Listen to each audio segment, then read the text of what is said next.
Hey everyone! Welcome back to the channel. Today we're diving into the mind of a football legend, James Milner, and trust me, it's anything but boring. Now, I know what you're thinking: James Milner, the epitome of consistency, the record breaker, the guy who's played more Premier League games than anyone else. But what makes this really interesting is there's so much more to him than just the stats.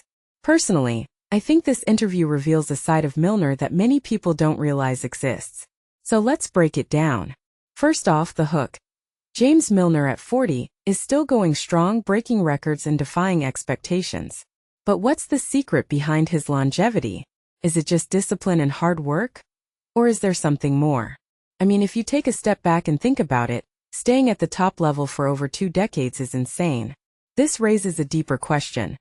What drives someone like Milner to keep pushing when most players his age are hanging up their boots?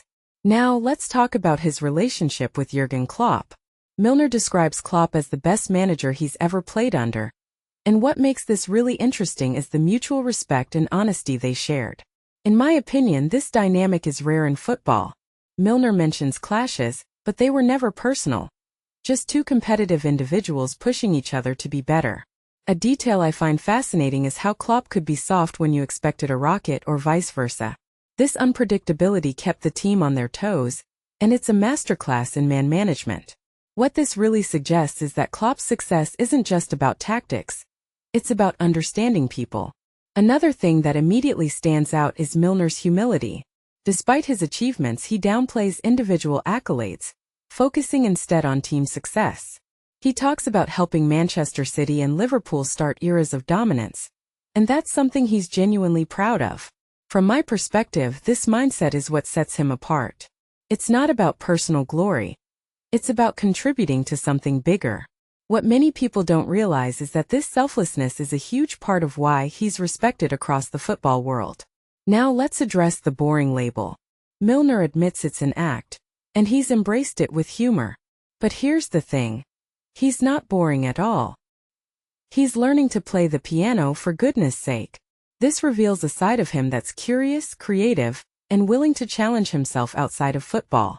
Personally, I think this is a great example of how public perception can be so far off the mark. If you take a step back and think about it, Milner's ability to laugh at himself and engage with the banter shows a level of self-awareness that's rare in professional athletes. What this really suggests is that Milner is a complex character. A family man, a competitor, a musician, and a leader. He's not just a footballer. He's a person with layers. And that's what makes this interview so compelling. Finally, let's talk about his future. Milner hints at potentially becoming a manager, but he's not sure. He's seen how tough the job is, and after years of intense focus, he might just want a break. In my opinion, this is a smart move. Football has been his life, but there's more to explore. What many people don't realize is that transitioning from player to manager isn't just about knowledge. It's about timing and desire. Milner seems to be weighing his options carefully, and that's a sign of wisdom. So what's the takeaway? James Milner is more than just a record-breaking midfielder. He's a leader, a team player, and a guy who's constantly evolving. If you take a step back and think about it, his career is a testament to hard work, humility, and adaptability. Personally, I think we could all learn something from him. What do you think? Is Milner underrated?